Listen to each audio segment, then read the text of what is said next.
COMELEC First Division na ang petisyong i-disqualify ang mga tulfo na tumatakbo sa eleksyon 2025 dahil sa pagiging political dynasty umano.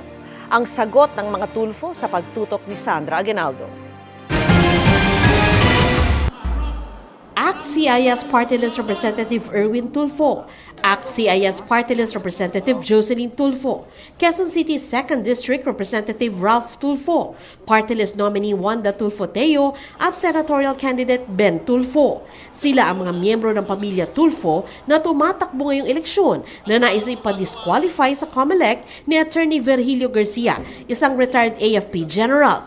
Aniya, pinagbabawal ng saligang batas ang political dynasty, partikular sa Article 2, Section 26. Nakalagay rito na ang ipinagbabawal ay ang political dynasty base sa depinisyong itatakda ng batas. Gayunman, ang depinisyon niya na dapat magmula sa Kongreso ay hindi raw maaasahan ayon sa petitioner. Hindi kasi umano ito naaayon sa interes ng Kongreso na ang 80% ay mula raw sa political dynasty base sa isang pag-aaral.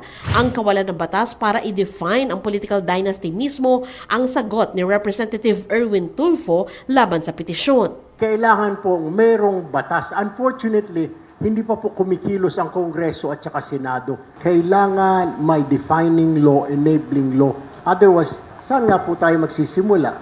Halos ganyan din ang sagot ni Ben Tulfo kahit pa kontra din anya siya sa political dynasty. Hanggat walang malinaw na batas, enabling law, sino mag-i-implement niyan? Kinuwestiyon din sa petisyon kung natural-born Filipino ang mga Tulfo na requirement para maging senador o kongresista. Pagpunto ng petisyon, hindi nakaupo noon bilang DSWD Secretary si Congressman Erwin Tulfo dahil sa question sa kanyang citizenship. Ang petitioner ay tumatakbong kongresista ng 2nd District ng Quezon City katapat ni Congressman Ralph Tulfo. Ayon sa party list na nagnomina kay Tourism Secretary Wanda Tulfo Teo, walang nilabag na batas ang pamilya Tulfo. Sabi naman ng mga opisina ng mag-inang sina Representatives Jocelyn at Ralph Tulfo, hindi pa nila natatanggap ang kopya ng petisyon. Pero maaari raw politically motivated ang petisyon dahil inihain ng isa sa mga kalaban sa eleksyon ni Representative Ralph Tulfo. Ayon sa COMELEC, hawak na ang disqualification case ng First Division ng Komisyon at dedesisyonan bago ang eleksyon sa Mayo.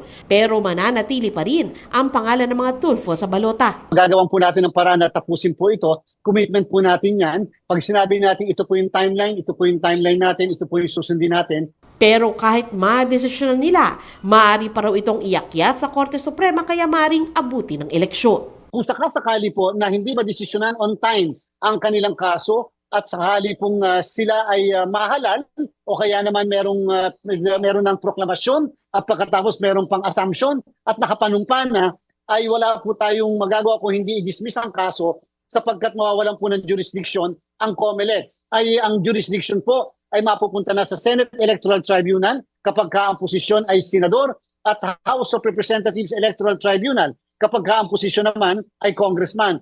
Para sa GMA Integrated News, Sandra Aguinaldo, nakatutok, 24 oras.